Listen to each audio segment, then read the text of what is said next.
Ito yung pangalawang linis namin to. Sobrang dumi ng evaporator. Ayan. Tapos yung filter, grabe ka dumi.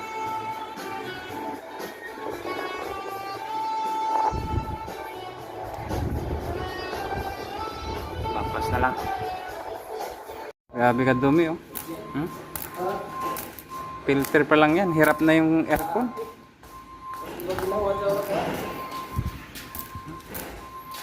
Dapat talaga dito ano lang 2 to 3 months yung linis nito. No? Kalas yung ano, lagayan ng board kasi di kayang brush lang. Kailangan ng baklasin din. Yan, ganyan lang ako mag ano nito. Maglinis ng aircon. Lalo na kung Daikin.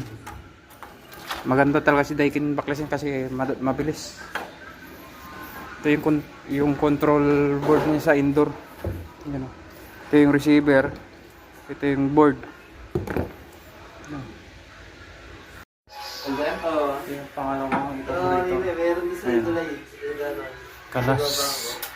Sabi na dumi ng likod. Pati ka talagang taking, yung ganyang bakal. Ito yung harap. John Knight. Ito yung secondary drain. Yan o. Grabe ka dumi din.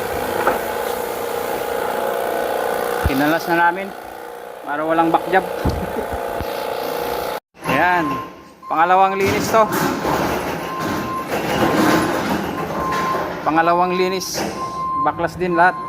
Evaporator lang natira. Ayan o. Ayan.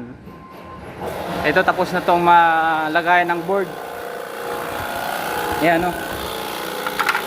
Grabe ka dumi, maalikabok. Tapos ito yung ano, pan motor. Ayan o.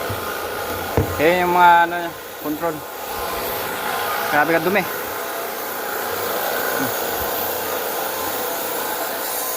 Ayan o. Kalas ni Rimar.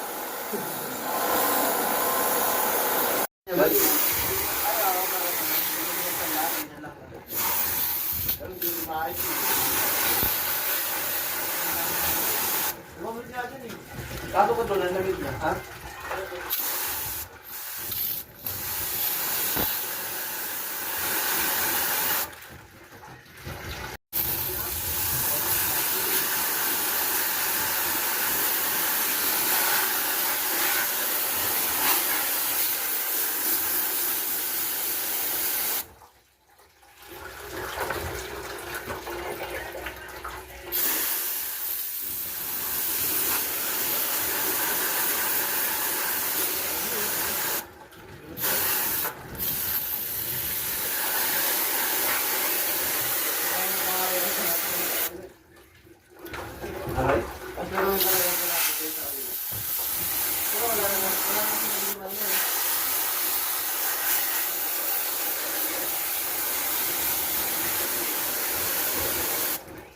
Grabe ka dumi ng ano. Hindi yan. Evaporator lang. Hindi, dito lang around Metro Manila na ano. Ito yung indoor. Malinis na. Hindi lang hotel ba? Meron din dito. Meron ba dito sa PUC? Oo. Malinis na. Kaya dito doon kasama.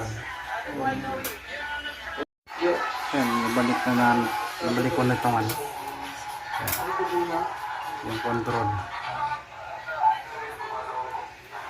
Pinagayon. Ayan, kumagana na yung ano, unit. Okay na.